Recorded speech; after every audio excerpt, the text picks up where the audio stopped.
this evening is sponsored by the Tuolumne County Democratic Central Committee. We in California have always been in the vanguard in advancing democratic values and making our great state even greater. We stand up, we speak out, and we lead. We must strive even harder now because of the chaotic situation in Washington, D.C. that basically affects every American in this country. We are pleased to present some promising Democratic candidates who are spreading their message of hope and action on the campaign trail. I have several announcements before we begin the program. I'd like to thank the DMV trio.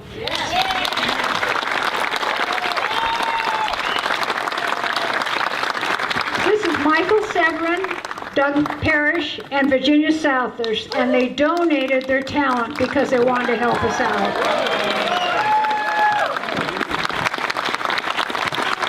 Also, I want to thank the Democratic Women's Coalition of Tuolumne County. They are the ones who are behind the silent auction, and I hope you've had a chance to take a look at those prizes, and I'll make an announcement about that a little later.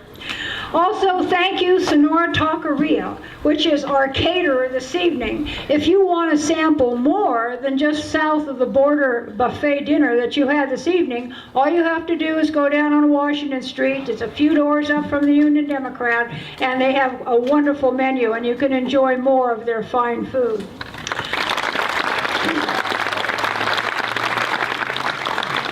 We also want to thank representatives of the Operating Engineers Local Number 3 and the Stanislaus Tuolumne Central Labor Council for being here this evening. Where would we be in America if it hadn't been for the historic achievements of the labor movement?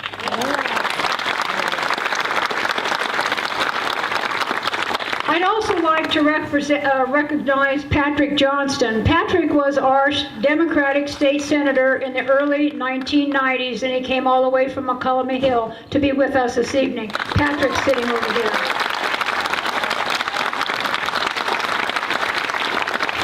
And as for places in the heart, I do want to introduce Diane Doddridge and Don Thomas. They were just absolutely outstanding citizens at our Democratic Central Committee and Planned Parenthood and Martin Luther King and you name it.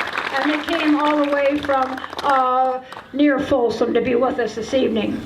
I also feel that it is very important to introduce John Garcia, who is head of the Indivisible Group, which has sprung up since November.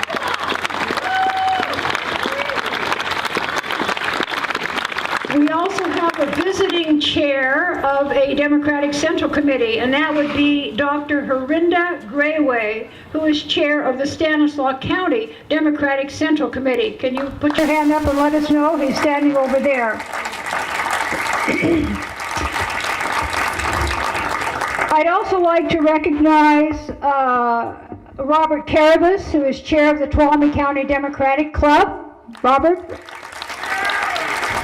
And also Barbara Farkas and Debbie Barron, who are co-chairs of the Democratic Women's Coalition and who worked so hard on that silent auction. And of course, our heart-blessed thanks to all the volunteers who were here at 2 o'clock when the sun was at basically high noon, set up over 37 tables, put on the table decorations, and they did that out of the goodness of their heart so that we would have a successful evening this evening. Thank you, thank you, thank you.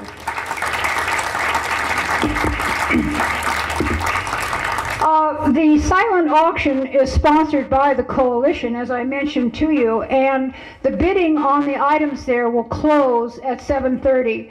They were able to collect 42 donations, and we certainly do need to thank, though I don't have a list of them, all of the wonderful donors who provided such an array of gifts. And we also have, for benefiting the Democratic Central Committee, raffle tickets, and the prize is a gift bag full of goodies from the Black Oak Casino. So I hope you have all had a chance to buy tickets. They will be on sale until after Delane Easton speaks. She has kindly agreed to draw the winning ticket.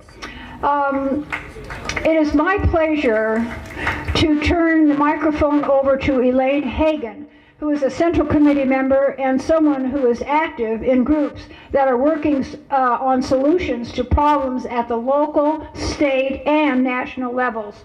She will introduce our first 4 speakers, all women, I might add, who are congressional candidates and part of what I'm calling the growing A.B. McC effort. Anybody but McClintock.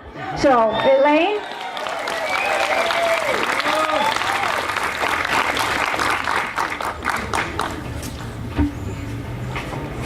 Thank you so much, Sharon. Thank you for setting this up, and thank you for dealing with Tuolumne County through some of the hard times when we were afraid to admit that we were Democrats. So as Sharon said, we have 4 female candidates. Not that I'm opposed to men, but you know what? We've been giving you men a chance in Congress for a while, and it's time to get some female blood in there. So the first candidate that I'd like to introduce is Regina Bateson. And Regina was one of the first people to toss her hat into the ring. Mr. McClintock thinks he knows about a lot of stuff. Science ain't one of them. So I'm excited to see some of these ladies debate Mr. McClintock. Regina has a BA from Stanford and a master's degree from, oh Lord, put the glasses on. Anyway, and a PhD from Yale. So I am excited to introduce Dr. Regina Bateson. Thank you so much, Regina.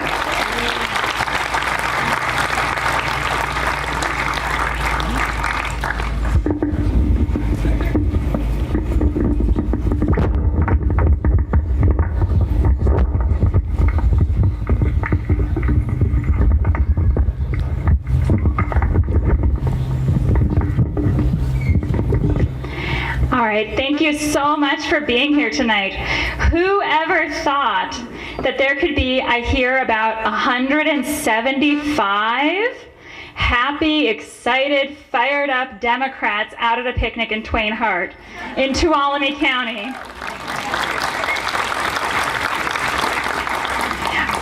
Right now, allegedly, we are in one of the reddest areas of one of the reddest districts in California. People think it can't be done. People think that Tom McClintock is untouchable. And I say that's not true. Absolutely not. I got into this race, as Elaine said, I was the first person to start running against Tom McClintock this year because I believe he does not speak for this region. He does not fight for our interests. He does not share our values. Because what are the values of people in this region? I'd say hard work. We value hard work. We value our families. We value independence and we value freedom. Those are things we share with our neighbors. And they're our core democratic values as well. I absolutely believe that we need to give people the tools that they need to be successful and to make something of themselves in their lives. People need a fair playing field, a level playing field, and opportunities. That's what it means to value hard work. That's what it means to value freedom. That's what it means to value independence. And I think that's a message that we can take forth as Democrats and we can use to win this district in 2018.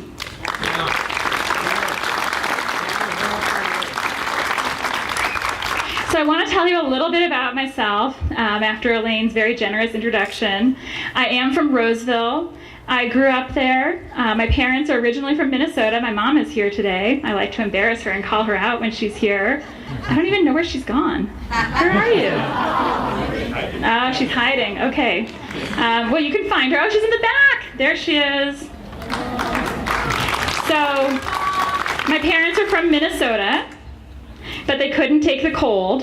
So they moved to Hawaii in their wild youth, and they lived there for a while.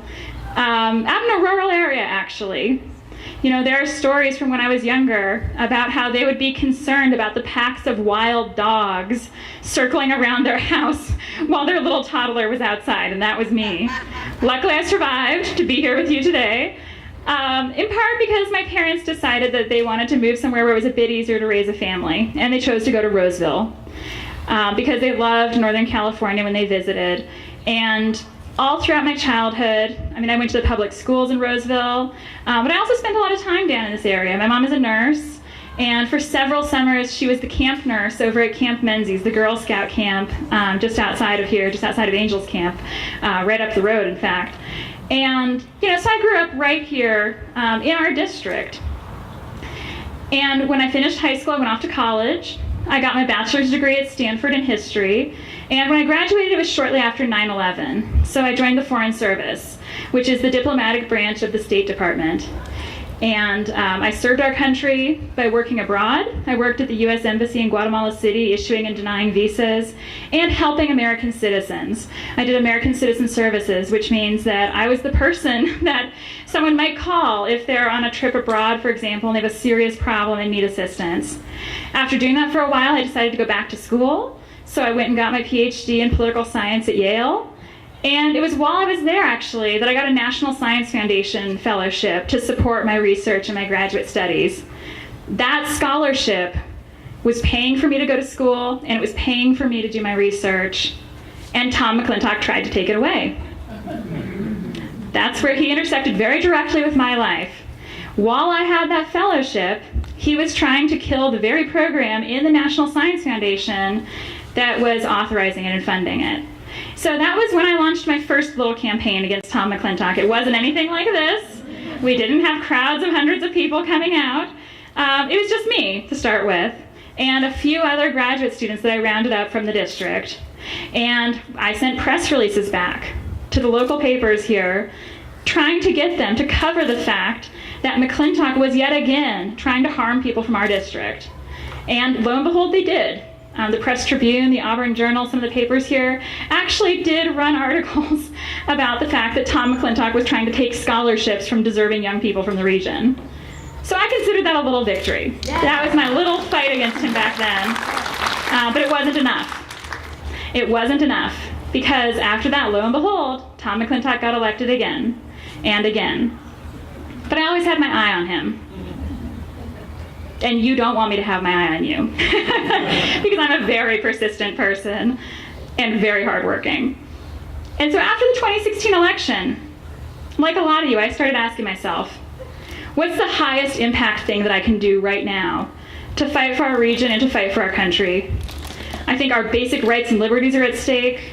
Our democracy is under assault like never before. Our national security is in jeopardy with a rogue hothead in the White House. And this is a time when we all have to stand up and do the most that we each can do. And so I took a long, hard look around, and I said, going after Tom McClintock is the biggest and most important thing that I can do right now.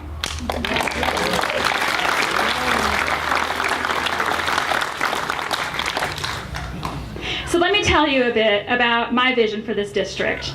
I think we need to have a positive vision. I think we need to be oriented toward the future. Someone told me something interesting recently. If someone tries to criticize you by calling you liberal, here's what you can say. That being conservative is often about looking backward and about thinking about the past. Being liberal just means being open to change, open to new ideas, and thinking about the future. And that's the message that I want to take to our district, and I think we all can embrace as Democrats. So I am really committed to running a campaign that's oriented around solving the practical problems here in our district, things that touch people's everyday lives in ways that they can reach out and grab onto and hold onto. The three areas that I'm focusing on in my campaign are jobs in the local economy, affordable health care, and protecting our great outdoors. So I'm going to say just a little bit about each of those three areas. On jobs in the economy, I am horrified by the level of inequality here in our own district. Up in Granite Bay, I actually had events very recently in both Granite Bay and El Dorado Hills. In both of those communities, the median household income is $130,000 a year. $130,000. In Sonora, it's around $30,000 a year.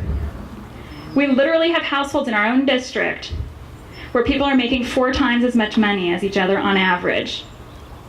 And that is deeply unfair. People do not have the same opportunities in our rural areas that they do in urban areas. And people feel like they're being left behind, and it's for good reason. It's because they are. So I'm committed to fighting that in Washington in two particular ways that I'll talk about. First, I think that our tree mortality crisis and our fire prevention needs present obvious ways that we can create good paying jobs in our rural areas. We can see the dead trees right down the street, right around this park. The places where we have, our 100 million dead trees are precisely the places where we have high levels of unemployment among loggers, people who used to work in sawmills. I'm going to fight to increase federal funding to our federal agencies that manage fire prevention and that can work on the tree mortality crisis, and use that to create good paying jobs for people who are out of work right here. All right. I'm also committed to expanding rural broadband. If people don't have access to communication with the outside world, how can you start your small business? How can we say to people, pull yourself up by your bootstraps if they're cut off from the outside world and simply can't do that? In our rural counties, only a small minority of residential customers can even access high-speed internet if they want to. There are federal programs that should be helping us, and they're not, because Tom McClintock does not speak for this region and does not advocate for us. So very quickly, I'll just say on the other two issue areas, affordable health care. It is absolutely the case that health is the foundation for everything else that we do. Again, how can we say to someone, go work hard and make something of yourself, if that person is in pain and cannot access health care? So I'm absolutely committed to fighting for the Affordable Care Act, which cut the uninsurance rate in half in our district, and fighting to improve it so that it better serves the needs of small business owners, for example. On the environment, we might think that we're isolated, that people around us don't value the great outdoors. That is absolutely wrong. So many people move to this district precisely because they love it. We really have pride in our region. We want to be able to pass down these wonderful great outdoors to our children, to our grandchildren. And people here actually understand the science a lot better than Tom McClintock does. Because there's a survey that's already been done of adults in our district showing that 69% of people in this district understand climate change is real. 68% think it's a threat to future generations. And 81% of adults in our district already support federal funding for research into renewable energy. So why are we being represented by someone who doesn't share any of those views? So I'm Regina Bateson. I want to go to Washington to fight for jobs, health care, and the environment. And I hope you'll support my campaign. Thank you.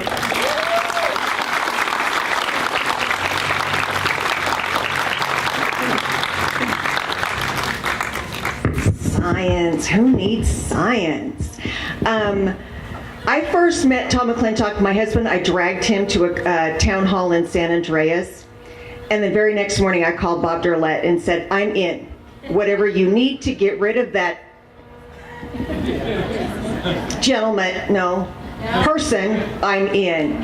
I first met Rosa Calderon February 4th in Roseville. Several of us carpooled up there to the infamous town hall where he scurried like a rat away from people who wanted to hand him letters about taking away their health care. Rosa was bravely standing out in front with a hard hat and a bullhorn, yelling, "Vote him out!" So yes, let's have another scientist talking about getting rid of Tom McClintock. I give you Rosa Calderon.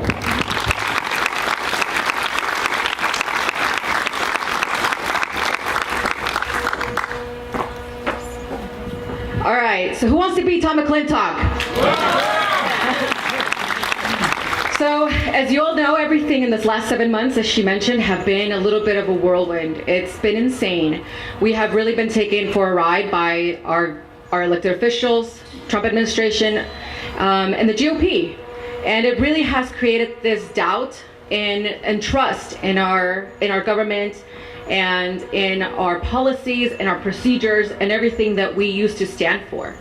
But I can tell you today that we will fight back, and this is exactly why I'm taking Tom McClintock on. I did grow up in this district. I grew up in Lincoln most of my life. I went to Lincoln High School. I was a fighting zebra, which is one of the very few strong animals out there that really take everything down. And I was in ROTC. I did dance. I did drama. So for the most part, you could assume that I am part of the American dream. Right after our high school, I was actually part of the big housing boom that happened. I was one of those people who worked in project management and construction, and everything was great. But at the same time, that didn't last too long. And I was one of those that was really hard hit and affected by the housing boom collapse, the bubble burst. And like many of the people in this district, I had to fight hard to reinvent myself. So I went back to school, and as a single mother by that time myself, I was able to get 4 degrees in under 3 years in geographic informational systems, geography, natural sciences, and in social sciences. And a lot of my studies were based on geopolitics and natural sciences. And soon, right out of that, I went to North Dakota, which really opened up my eyes to the complexities of our own migrant community here in America, the working class. And what I learned there was that our rural communities have been really hard hit, and no one is really looking at us. So when I came back, I was by then a sought after geoscientist, and a lot of my work has really been focused here in our district with the bark beetle infestation, with the tree mortality, and as a lot of you know already, this magic number of 100 million dead trees in California. That number is only increasing. 66 million of those are here within our own district. So I can tell you that Tom McClintock has not cared for this. He hasn't done anything about this. Tom McClintock is 2 things. He's a backbencher and a rubber stamp for the GOP. And that's what he's going to continue to be. He's going to continue to be in this last 5 terms. He has just been invisible. And that's how he has remained in seat. But one of the things that I'm very proud of is my activism and being a community organizer and pulling him out of the shadows and letting everyone know who Tom McClintock really is. He's someone who's ineffective, and in this last 8 years, he's been able to pull 3 bills through. And 2 of them, as you all know, was to name 2 post offices. So at best, we can say Tom McClintock is ineffective. And my story doesn't start there, and it doesn't end there. You know, today I'm a small business owner. I'm a geoscientist. I am part of the American dream. But all that came at a cost. My family migrated to the United States as refugees when I was 2 years old. At the time, in El Salvador, where I'm from, the government was really pinned, the military government against the guerrillas. And what we saw was everyone in the center, the people, were forgotten. And in an attempt from my mother, who I think I got my activism from, to help the people, she was thought to be a sympathizer for the guerrillas. And there was an assassination attempt on her life. A grenade was thrown at her vehicle, and she was one of the 2 survivors. And at that moment, she knew that she had to flee. And she had 2 young daughters, and she knew that the risk that she was going to take by crossing every border on foot would be outweighed by the benefit of us being able to come to the United States and being part of that American dream that has created this nation. So why am I running? I'm running today because I'm a fighter and I'm a survivor. And I know that in this district, we have real problems that are nonpartisan. I want to bring the Democrat Party back to the party of the people. I want to be able to create that union and bring everyone back together, reaching out to the other side, reaching out to the Tea Party and the state of Jefferson, so that we can all look out for each other as a whole, as a community, because we are one nation. And that's what I'm really going to fight for. And I hope that every single one of you joins me. So a few of the issues that I'm going to work on and fight really hard for is obviously elevating our community. When the election happened in 2016, one of the things that I really noticed was that there's got to be something more that I can do. You know, as an activist, it's always been great. So I came back after a trip to DC where I expected to be celebrating the new president-elect being a female. Instead, I was met with our new president-elect being Trump. So after seeing all the monuments, I was entirely inspired, and I came back and we created Placer Women Democrats, which has been one of the fastest growing women clubs, Democratic clubs in Placer County. And in fact, every woman who's here reached out to Placer Women Democrats because we wanted to elevate women in political positions. And Rochelle was the first one to reach out, then came Jessica, and then came Regina. And I was just completely inspired by all these women who had just really tackled this on. And for myself, in the community, I had been asked to run by a lot of people, but for me, it was a little bit harder because I am a small business owner. If I'm working, I can provide for my family. If I'm not working, there's no one paying the bills for me. So it took me a little longer to jump in, but I knew that it had to be done because I want to fight for every single person here and also elevate every single person here. I want to create stronger unions. I want to create economic development in this region where we can take care of our environment and also bring on the loggers who have been unemployed since 2008. Bring back those old mills that have been shut down since 2008. I want to be able to do restoration projects where the entire community can get behind. I want to make sure that there's equity in our schools and education in K through 12. I want to make sure that every single person can afford to go to school and they don't have to spend their entire life savings just to make it through. I want to make sure that every single person here has an opportunity to secure their livelihoods. And those are the same things that I'm going to be fighting for every single person here, regardless of their background and their political leanings. I want to make sure that every person here has access to health care, and I want Medicare for all. And those are a few of the things that I'm going to be fighting for. And as I mentioned, I hope that you can join me. It's going to be a long, hard battle, but I think we can absolutely do this, and this is our chance.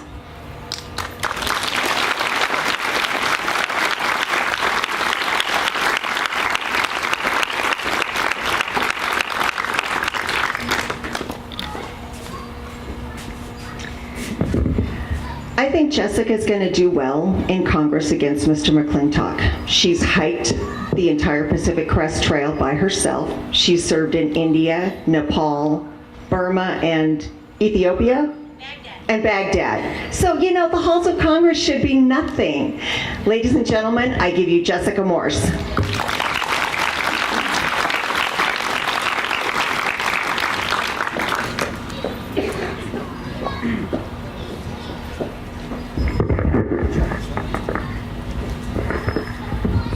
Thanks so much, Elaine. It's a delight to be here. I'm so excited to see everyone coming out to support our community and to support real change in our district. And just a quick correction, I hiked 500 miles on the Pacific Crest Trail, but which happens to be the entire length of our district. So I know the community really well, and I usually use Twain Harte as my favorite pizza stop when I'm backpacking. So thanks Twain Harte. I was horrified this week to see our president start using rhetoric and having the consequence be an escalation with a nuclear armed country. An unnecessary escalation. And I asked myself, what is our congressman doing? Where's McClintock on this issue? Our Congress has the authority to declare war. They should have the responsibility to try to prevent it and to be voices that are ratcheting down escalation and finding solutions to keep our community safe. And our congressman has stood by and done nothing. And I am tired of that. I am here to serve our community and fight for our country, and I am home to fight for this community that raised me. I'm a fifth-generation Northern Californian. My great-great-grandparents came over on covered wagons and landed in the Northern California foothills outside of Auburn. My family and I still own that land today, and we manage a beautiful, pristine forest. And I also pay property taxes on a gold mine that my great-great-grandfather won at a poker bet. So thanks for that. My mom instilled in me in a really early age a commitment to public service. We would spend our weekends out cleaning up the river, cleaning up trails, working in the nursing home, and volunteering with our church. And I learned early on that a service-driven life is a purpose-filled life. And I loved being able to see an impact from the work I was doing. I took that work global. I started out doing famine relief work in Ethiopia with Save the Children.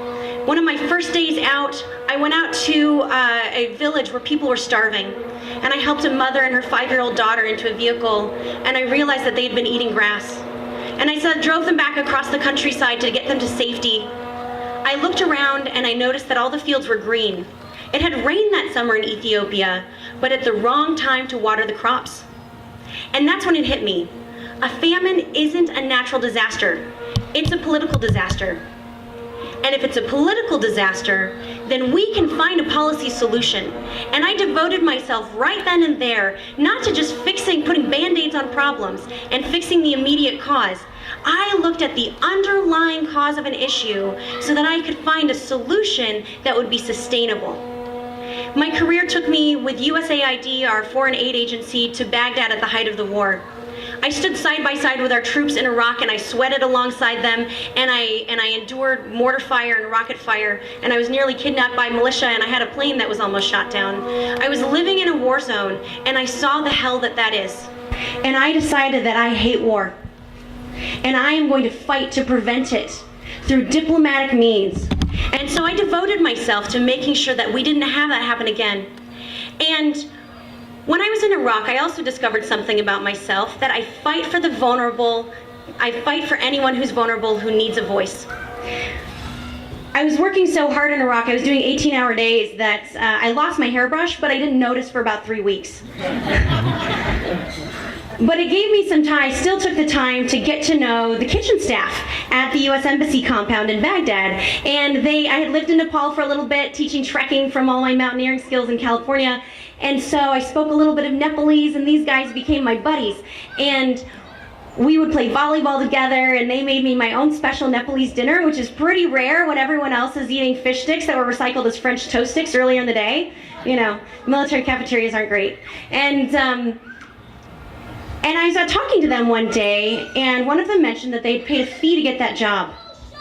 And I started asking some more questions. I said, do you have your passport? What kind of hours are you working? Did you know you were coming to Baghdad? And I put together a picture that my friends were slaves. They had been bonded laborers brought against their will to Iraq, serving at U.S. Embassy and U.S. military bases around the country, and I was outraged. And I rose hell until I not only liberated my friends on the U.S. Embassy compound, but I found a 3-star general who took the mantle and was able to transform this whole process with all of our military bases around the country, because no one had taken the time to see that this was happening. Later on, I worked with Congress to make sure that we changed U.S. law so that U.S. labor standards applied to everywhere that U.S. tax dollars went, not just the first 2 subcontractors. And I set up trainings at USAID and the State Department so that we knew what questions to ask to look and recognize bonded labor and human trafficking.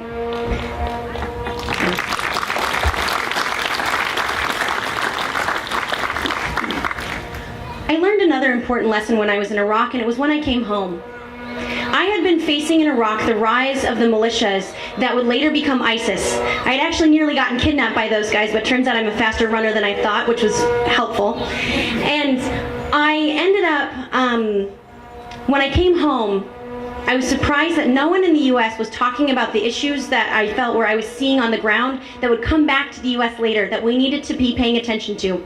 I was sitting with 2 cousins who watched different cable news channels, and one cousin was talking all about WMDs and who had lied about them. The other cousin was talking about the newfound freedom of the Iraqis and the Saddam Hussein trial, and isn't it wonderful? No one was talking about the militias that would become ISIS that we needed to pay attention to.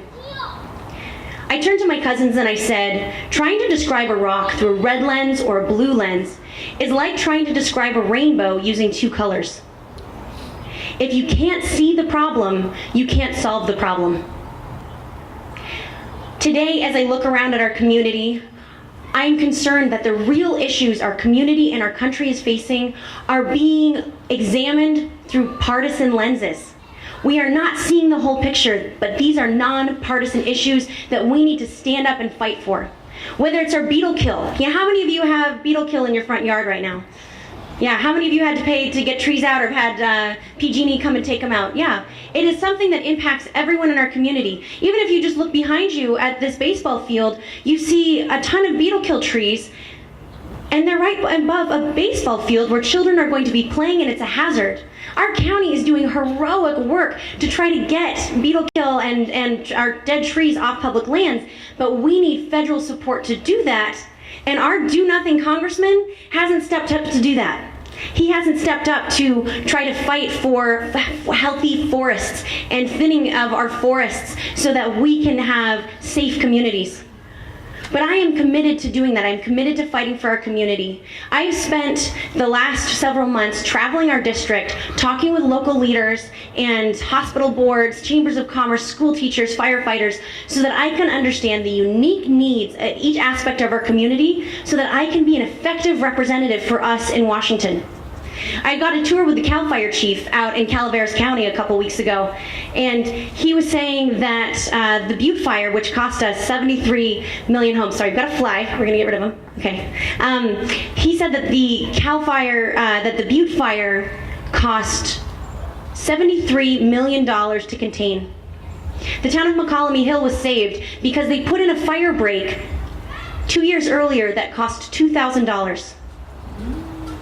Tom McClintock claims that he's a fiscal conservative.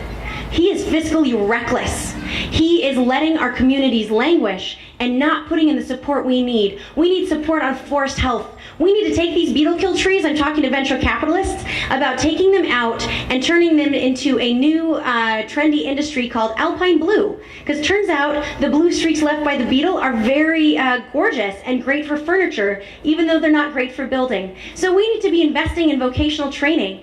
Our jobs, our community needs real jobs so that our kids can stay here and be part of our community. We need to have our kids trained up in vocational training where we link our community colleges and our high schools with the chambers of commerce and the businesses so that our kids are trained for the nursing jobs, the forestry jobs, the CAL FIRE jobs that we need in our community right now.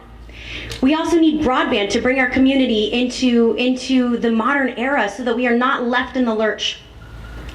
Tom McClintock has spent his entire career as a politician.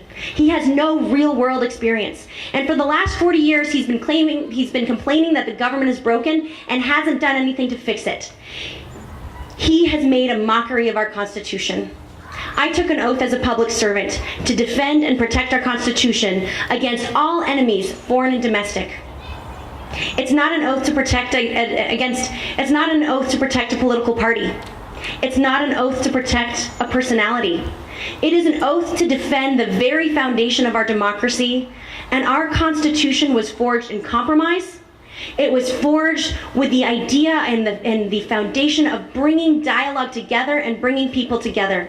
So I am running because I am tired of our do-nothing congressmen, and our community has real needs that I am excited and eager to be an advocate for and help, because this is what I do. I love our district, I love our community. I am from here, and I am here to fight with you. Thank you.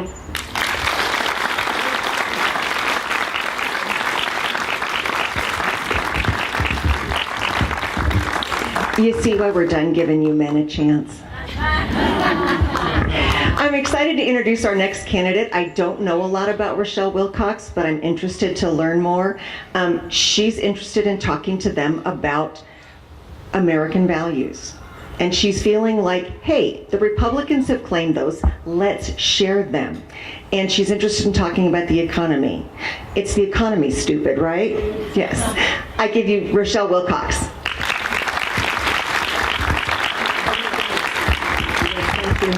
Thank you, Elaine, and thank you, everybody, for inviting me out here. As Elaine said, I haven't been out here before. I'm looking forward to coming out and meeting all of you. I am impressed with your community. It is, of course, a beautiful place, and the turnout here is amazing. So really, thank you for giving me this opportunity. Just like the other women, I am here because Tom McClintock has got to go. It is time to send him back to his district, because this is not it. This is our district, and we're ready to take it back. I live in, yep, it is time. He's had this district much too long. I live in Roseville. I've lived in Roseville since 2010. I live there with my husband and our two boys, a sophomore and a senior at Oakmont, and we're at that stage where we're seeing them getting ready to walk out the door, and it's a little scary, but it's also exciting to see what's going on. I am running for two primary reasons. First, I'm a First Amendment lawyer, and I'll talk about that in a little bit. But as a First Amendment lawyer, I have seen the threat to our press. I have seen the need for a free press. I have seen the need for the kinds of protections that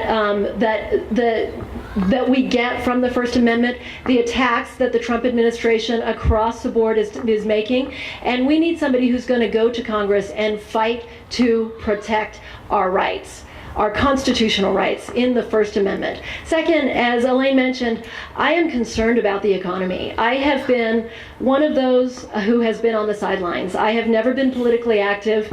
I've been just complaining for years about the income inequality in this country, about the collapse of the middle class, about the issues, the reasons we are getting there, about tax policy, about our failure to invest in job training and education. And I really believe that we need somebody who's committed to do that at a district-wide level and also in Congress by changing the laws that have gotten us where we are. So I'm going to tell you a little bit about myself, and then I'm going to get back to that and talk a little bit more about what that means to me and what I think we need to do in order to really make a difference. I was born and raised in Las Vegas, where my mom was one of the first women trained to deal poker in the very early 1970s. She was raising 3 kids. I was the oldest of 3 without any help from my father, who I never knew at all until I met him when I was 16. And she had a hard time. She was a single mom struggling to raise 3 kids on the tips that she got as a poker dealer. She worked swing shift or graveyard, whatever she had to do to make enough money to keep a roof over our heads. And I really learned the value of hard work and commitment from her. And it's a value that I've carried with me into my adult life. I also learned, though, as a child, the value of government, and that government sometimes is there when others cannot be, because Mom wouldn't have been able to put food on the table without food stamps, and we wouldn't have had school lunches without the free school lunch program. We had a good public education. Las Vegas at the time had a pretty good school system. It was the kind of school system that invested in kids, that found ways to excite kids about different things, areas that they might explore, gave them the opportunities to explore. And so that got me into UNLV, which is not tough to do, University of Nevada, Las Vegas. And I got a college degree there, which was an inexpensive college education. UNLV was probably $5,000 a year, if I remember correctly. Very different from what I'll be paying for my kids starting next year. From UNLV, I got a full scholarship to University of Utah School of Law. And I graduated first in my class from the University of Utah. I went on to the law firm and found my way into First Amendment law. It was not something that I thought that I would ever do. It was not something I had a particular interest in, but I've since discovered that I'm a true believer.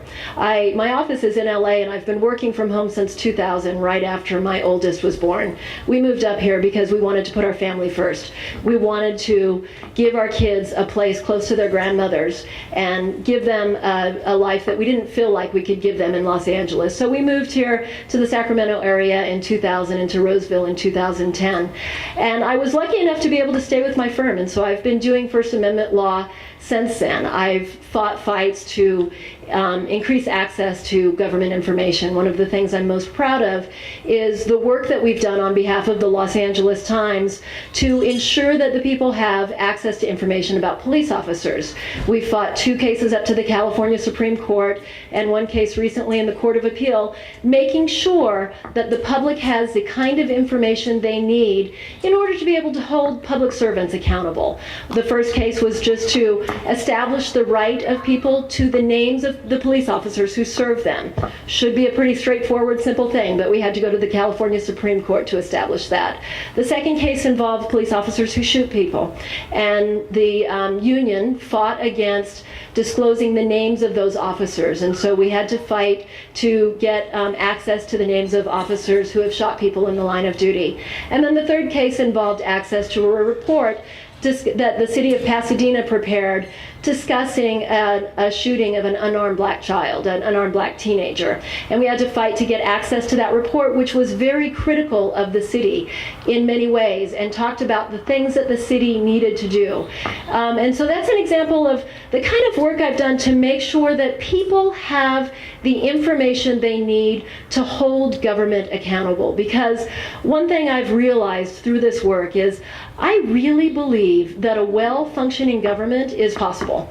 I know that many people in the GOP don't agree with that, but I've realized that a government that we can hold accountable, that we can actually get to serve us through steps to hold our representatives accountable is critical. And so I am running for Congress because I'm that committed to that principle, because I am committed to the ideal, which shouldn't be an ideal, it should be a reality, that our representatives serve us. That our representatives do not serve business, they do not serve corporations, they do not serve money. They serve the people in their district. Their job is to make the lives of the people in their district better. Their jobs is to make sure that our country works well for the people that created it. We are government. It is our government, and it's time for us to take it back. And we need representatives who are going to go to Congress and fight to take it back. And I will be that representative. I want to start by focusing on economics. And it's a broad topic because so much impacts our pocket. It is making sure, as the other candidates have talked about, making sure that we're investing in people. When I was growing up, we invested in people. We knew that one job of government was to make sure that kids were educated, that we had job training, that we had what we need to put people in the jobs that we needed to fill. And we've lost that. We have a tremendous skills gap in this country, and it's time for us to fix that. It's time for us at a foundational level, starting in kindergarten, to give the children the things they need to excite them about the opportunities in this country, and making sure that we are doing everything we can to lead kids in the area that will be best for them, that will most excite them, so that they will find a fulfilling life. It's things like vocational school, which was common in Las Vegas when I was growing up, because there's some kids that don't want to go to college. There are some kids that want to work with their hands, and we're not doing enough to make sure that those kids have the training that they need to get the jobs that will give them the life that they deserve and the life they want to build for their family. It's also at a national level dealing with things like tax policy. Our tax policy favors the wealthy in any number of ways. Through little things, through loopholes, bit by bit, the wealthy find every advantage, and they've taken that and they've really used it to take all of the wealth in this country and shift it to the top 1%. The result is that we're all harmed because they're not spending it. They've got their yacht, they've got their house. They're not spending it the way we would if the money was in our pocket, if the money was in the pocket of the people who need it to live on a day-to-day basis, if the money was in the pocket of the people who would spend it buying a new car for their family. We need tax policy that shifts money away from the uber wealthy and shifts it back into the people, to the people's pockets, because that's the only way we're going to get our economy running the way it needs to again. It's also healthcare. That is a huge issue that needs to be fixed, and I am determined to fix it. It's also healthcare. Healthcare is so critical to everything we do, to all of our families. So many people are impacted by their need to get healthcare. People are underemployed. They're employed in jobs they don't like. They have to make choices that they don't want to make because of healthcare. And that is wrong, and it's also damaging to our country. If we could free people up of the need to make choices based only on healthcare, if we could make sure that people had the ability to take care of their problems when they arose instead of waiting until they had gone on too long, it would unleash the economy in dramatic ways. And it looks like I am almost done. So the focus on the economy is broad. One last thing, protecting Social Security, Medicare, Medicaid, critical. My grandparents survived on Social Security when they had nothing else. I understand how vital it is, and I will not at any point vote for any kind of reduction in benefits. I have some flyers. If I haven't given one to you yet, please reach out to me and I'll give you one, and I'd love to hear from you, and I'd love your support. Thank you so much.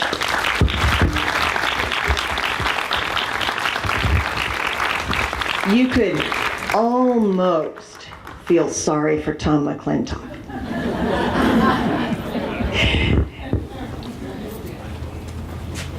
And if anybody needs information about SB 562, Donna Shiva, where are you? Donna's got some information, but Donna is interested in retiring as the regional coordinator. So please see Donna if someone would like to become the new expert on SB 562. My husband says I can't do it. Thank you, Elaine. Thank you for doing such a nice job of introducing our congressional candidates. I can't help but think back to the year 2014, which was only 3 years ago, when the Democratic Central Committee and the club put on an event very similar to this, and we had 3 men running for Secretary of State. And I thought, how quaint. 3 men are fighting it out to be a secretary. And tonight we're able to hear from 4 women who are running for Congress. The old glass ceiling is just chipping away.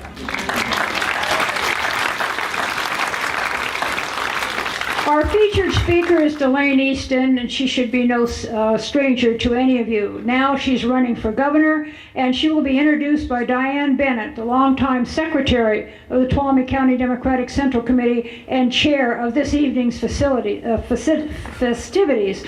Delane has kindly consented to draw the winner of the raffle ticket. So when it gets to that point, when Delane finishes her presentation, have your raffle tickets out, because the raffle bag that was donated by the Black Elk Casino will be the prize. Thank you. Diane?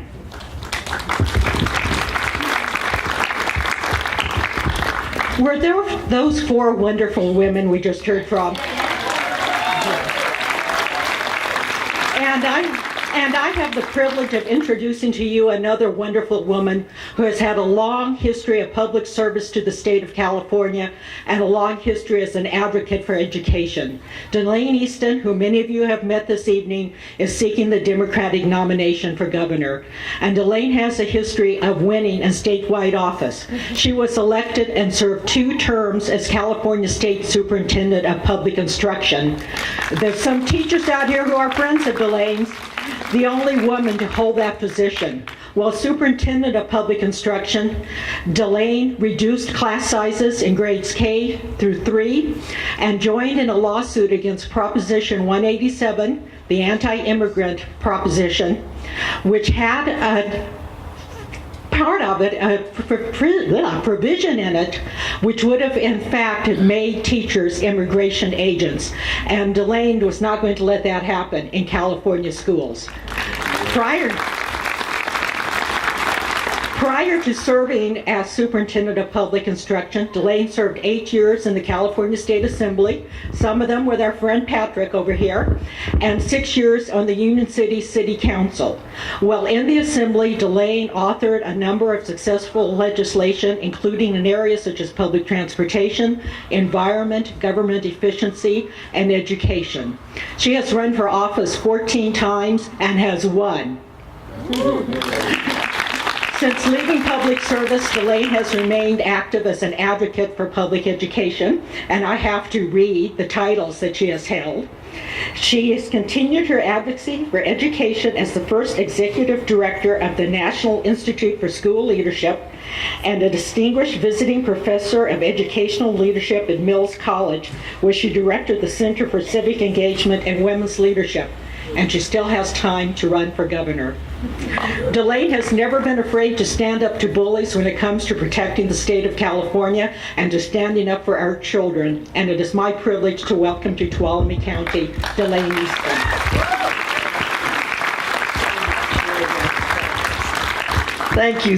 Thank you so much. And good evening, everyone. I know you've been seated for a while. And I want to just say that I served with Tom McClintock, and there's an old saying, if you can't say anything nice about anybody, don't say anything at all. But I also served with Patrick Johnston, and I cannot say enough nice things about your wonderful senator. The first time I ran for the assembly, Patrick was assemblyman and already in the legislature, and he came and walked precincts in my district. So I'm sure he's excited to see this wonderful assembly here tonight. Because I'll tell you something. You know, the Greeks invented the word democracy. It's from 2 Greek words, demos and kratos, government by the people. But the Greeks also invented the word idiot. It meant one who does not participate in politics. So thank you for not being idiots and for coming together here tonight to do the important work that is our democracy. I'll just tell you all that I really believe the single most important thing the state of California does is educate its children. Look over here. Those children are the future of this state. And I want them to have the same kind of sense of wonder and importance about education that I had. I got to go to school right after a terrible depression and the worst war the world had ever seen. And those people coming out of a depression and war, they thought, what could we do for the future? And they did amazing things. Not only did they create a wonderful K-12 system, but they built an amazing set of colleges and universities. When I graduated from high school, 9 out of 10 UC campuses were built and open. All but 3 of the CSUs were built and open, and all but 2 of the main campuses of the community college were built and open. In over 50 years, we've managed to only build 6 colleges and universities. In that same period, we built 22 prisons. Budgets are statements of values, and I don't know anybody who thinks we should value our prisoners over our children. The reality, we are number 1 in per prisoner investment and number 41 in per pupil investment, and I'm here to tell you that is just wrong. Yeah. So let's have a conversation about changing that. Ladies and gentlemen, in rural California, the situation with child development and child care is as bad as it is in the rest of California. Do you know that we have over 300,000 families on waiting lists, waiting to get child care so they can go to work? The reality is we need a lot more child care, child development, and universal preschool in the state of California. I'm shocked at how many people don't know that kindergarten's not mandatory in California. But it should be. It should be mandatory. It should be full day. And we should be investing in our kids like they were the most important thing we do, because they are. My favorite quote, and I want to give a shout out to all the educators who came up and said lovely things to me tonight. Thank you to all the teachers who are here. I wouldn't be on this platform tonight if it weren't for a couple of great parents and some amazing teachers. So thank you. But I'll just tell you, my favorite quote is Neil Postman, who said, "Children are living messages we send to a time we will never see." What is our message to the future? I want it to be a message of hope and importance. I want kids to grow up understanding that health care is a right and not something extra that we do when we have a chance. Every person in this country should have affordable health care. And so I am supporting 562, and I am the only candidate that's absolutely, completely behind it. I'll also tell you, though, that I care about our environment. I really believe very strongly that there is a need for this state to invest more in the environment. I am also the only candidate who has come out against fracking in the state of California. Because the environment is vitally important to all of us.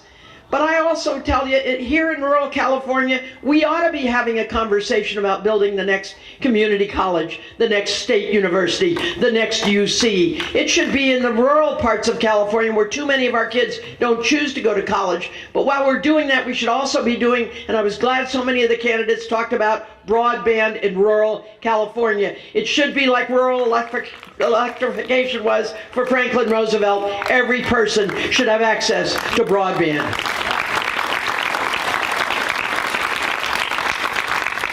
And for heaven's sakes, you know, one of the things I did in one of my last lives, just before I got to go to the legislature while I was still on the city council, I was a long-range planner for one of the biggest companies in America. You know, every company has a long-range plan, a 20-year plan. So I was surprised when I got to the legislature because my city was required to have a plan. The counties are supposed to have plans. I got to the legislature and I asked to see the long-range plans. And I went from committee to committee, and they kept saying long-range plans. Finally, I got to water, and they said, well, yeah, we've got a long-range plan. It's done under Governor Brown, Pat Brown, 1957. The long-range plan for higher ed was done in 1960 under Pat Brown. It's time for this state to be doing some long-range thinking. We had a record rainfall last year, and a lot of that rain ran into the ocean. If we had had our heads screwed on straight, we would have been saving that land and infusing it into our aquifers and stopping the subsidence. I don't like the talk about a lot more dams because we don't have many places we could put dams safely. I want to talk about maintaining the dams we've got like Oroville and doing some long-range thinking about other ways that we can save and conserve water and have enough for everybody to go around.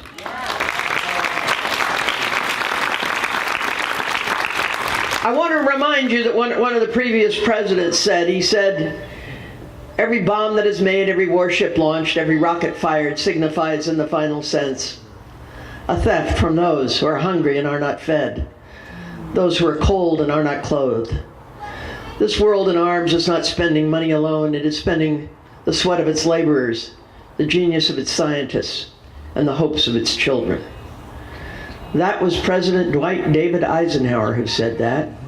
And I happen to think he's rolling in his grave tonight as he listens to President Trump say the irresponsible and dangerous things he's been saying. It's time for us to cut federal spending in defense and invest in children and the future, in education and in infrastructure. And it's time for the state to help the national government to do that the right way. I will just conclude by saying this to you, all of you. I really am so proud to be here tonight. Because I have been already to all 58 counties, this is not my first rodeo.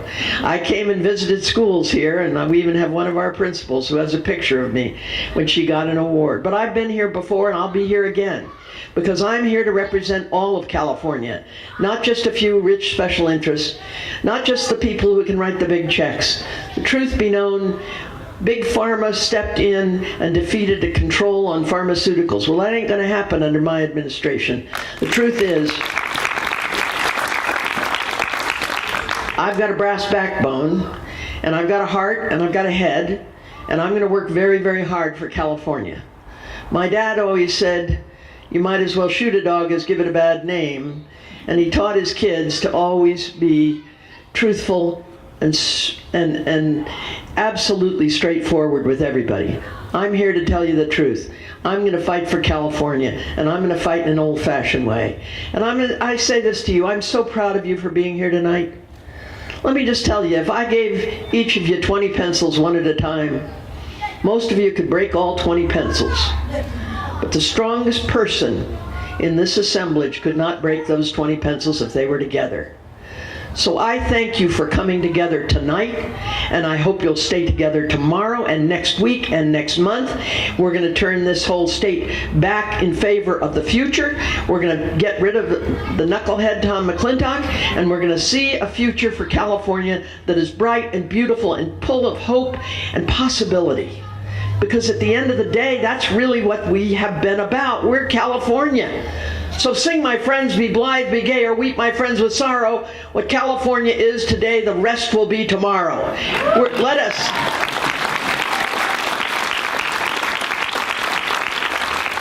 us dare to dream tonight and tomorrow and next week and next month and next year about great tomorrows for California.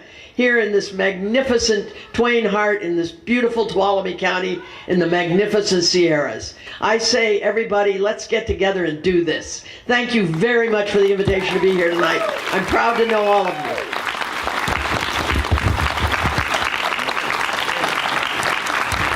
Okay, if we could just have a little bit more of your time, Elaine.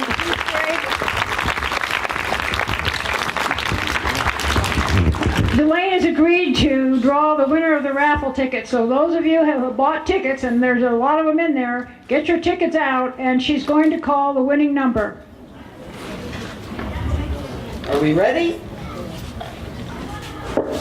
812-7665.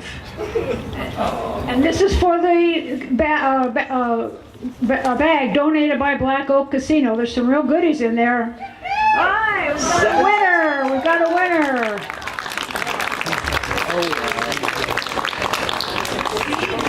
Thank you. Thank you so much. Good luck on the campaign trail. Thank you for being with us this evening and standing together in unity with all the faces, the new organizations, enthusiasm, and determination that has surfaced since last November in Tuolumne County and across America. I'm hopeful that the elections of 2018 and 2020 will help get our country back on track. In the heat of this resistance summer, we must turn our resistance into positive action and results, like taking back the House of Representatives next year. Let's work together for the things we have always believed in, for new things, and for the things we've always believed in but are threatened on a daily basis. If you have any time and energy left over, we'd appreciate some help putting the tables and chairs back. And please, all drive carefully on your way home. Thank you so much for attending.